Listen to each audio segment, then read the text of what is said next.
Avertissement. Ce podcast inclut du contenu généré ou enrichi à l'aide d'outils d'intelligence artificielle. Les informations partagées sont fournies à titre strictement informatif et ne constituent ni des conseils financiers, ni des conseils d'investissement, ni des conseils juridiques. Nous vous recommandons vivement de vérifier ces informations de manière indépendante et de consulter des professionnels qualifiés avant toute prise de décision. Bienvenue. Luxembourg Funcast en français. Bonjour.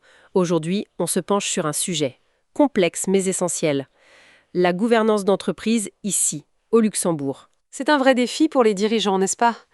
On a l'harmonisation européenne, la substance économique post-Open Lux, l'intégration ESG et puis maintenant DORA pour le numérique. Comment maintenir le cap en restant à la fois efficace et bien sûr conforme? Pour y voir plus clair, on va s'appuyer sur des analyses récentes du cadre réglementaire. On va surtout s'arrêter sur, disons, 3 points chauds. Ce fameux principe de proportionnalité, le rôle un peu revisité du Chief Risk Officer, le CRO, et puis cette petite révolution qu'est DORA. Oui, tout à fait. Pour comprendre où on en est, il faut peut-être revenir un peu en arrière, aux fondations posées vers 2012, avec la circulaire CSSF 12552. Elle a vraiment établi les bases. L'administration centrale ici, au Luxembourg, une gouvernance interne saine, le principe bien connu des 4 yeux pour la direction, et bien sûr la responsabilité ultime qui incombe au conseil d'administration. D'accord, ça c'était le point de départ. Exactement.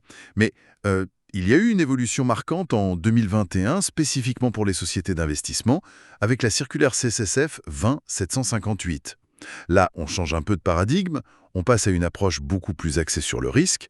La portée est adaptée en fonction de la taille, de la complexité de l'entité, et on voit des nouveautés, comme par exemple l'exigence d'administrateurs indépendants dans certains cas, et déjà une intégration des critères ESG. Et alors, ce principe de proportionnalité, dont on parle beaucoup, ce n'est pas juste une façon de faire moins, si je comprends bien.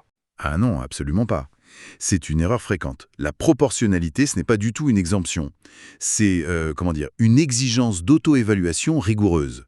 Une société peut adapter ses contrôles, oui, mais elle doit pouvoir prouver, document à l'appui, pourquoi son approche est pertinente, adéquate et justement proportionnée. Et tout ça, c'est sous le regard de la CSF, bien entendu. Il faut justifier ses choix, voilà. C'est très clair. Parlons un peu de l'organisation interne, de l'équipe de gouvernance. Au sommet, on a le conseil d'administration. Son rôle, définir la grande stratégie, l'appétit pour le risque et bien sûr superviser l'ensemble. L'importance de l'aptitude collective est soulignée. Ça veut dire formation continue, mais aussi diversité des profils. Âge, genre, expérience, pour avoir des débats riches. Et l'indépendance aussi, souvent via un président non exécutif. Les comités, comme le comité d'audit, jouent un rôle consultatif clé également. Tout à fait. Et juste en dessous, si l'on peut dire, il y a la direction autorisée. Eux, ils sont sur le terrain, pour mettre en œuvre la stratégie au jour le jour. Ils opèrent sous ce fameux principe de responsabilité collective, les 4 yeux. Concrètement, ça veut dire que les décisions importantes nécessitent souvent une double validation, même si les tâches sont réparties en interne. Et tout ça s'inscrit dans le cadre bien connu des 3 lignes de défense. Brièvement, la première ligne, ce sont les équipes opérationnelles au quotidien.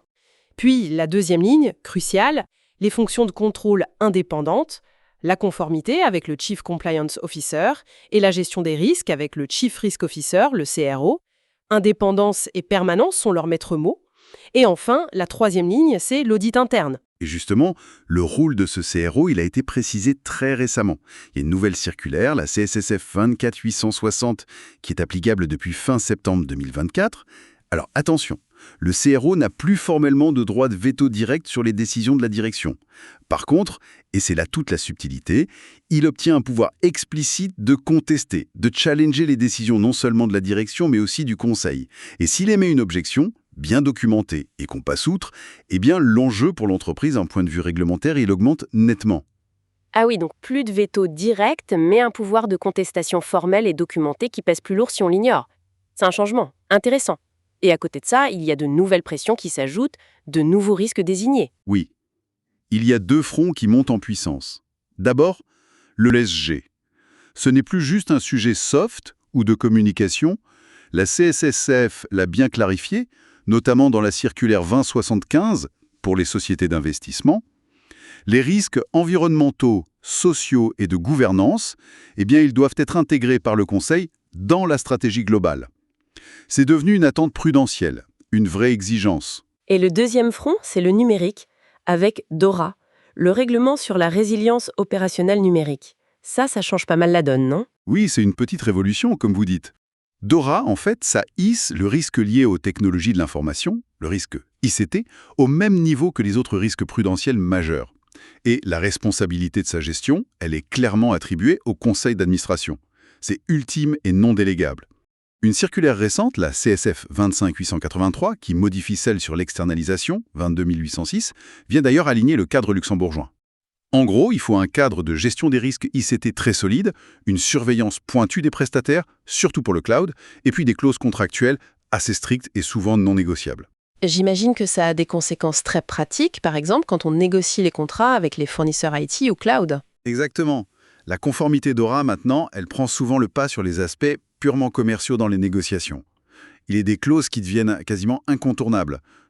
Les droits d'accès et d'audit très larges pour l'entreprise, ses auditeurs, le régulateur, la sécurité des données, le respect du secret professionnel, des plans de continuité d'activité robustes et une stratégie de sortie, une exit stratégie qui soit claire et avec un préavis suffisant. Ça change la donne. Et ça change aussi la façon dont les administrateurs de société ou les prestateurs de services justifient leur valeur ajoutée. On s'éloigne d'une tarification basée uniquement sur le volume administratif. On va plutôt vers une justification par la valeur. Le conseil stratégique apporté, la robustesse du cadre de gouvernance mis en place, et finalement, la réduction effective du risque pour les clients et leurs dirigeants. Donc si on essaie de résumer, on a un environnement réglementaire qui, clairement, se densifie, devient plus exigeant.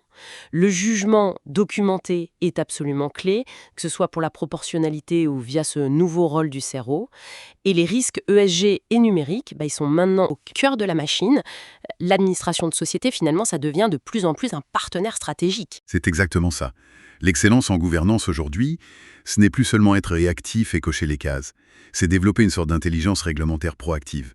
C'est maîtriser finement cette notion de proportionnalité et intégrer intelligemment ces nouveaux risques ESG et DORA de la stratégie. Alors la question qui se pose peut-être pour la suite, c'est comment on fait pour transformer cette fonction de gouvernance, qui est parfois vue, un peu injustement, comme un simple centre de coût, en un véritable levier de performance, en un atout stratégique pour l'entreprise. Une excellente question pour conclure notre discussion. Avertissement final. Ce podcast inclut du contenu généré ou enrichi à l'aide d'outils d'intelligence artificielle. Les informations partagées sont fournies à titre strictement informatif et ne constituent ni des conseils financiers, ni des conseils d'investissement, ni des conseils juridiques. Nous vous recommandons vivement de vérifier ces informations de manière indépendante et de consulter des professionnels qualifiés avant toute prise de décision. Conclusion. Pensez à liker et à vous abonner. Le Luxembourg Funcast en version française.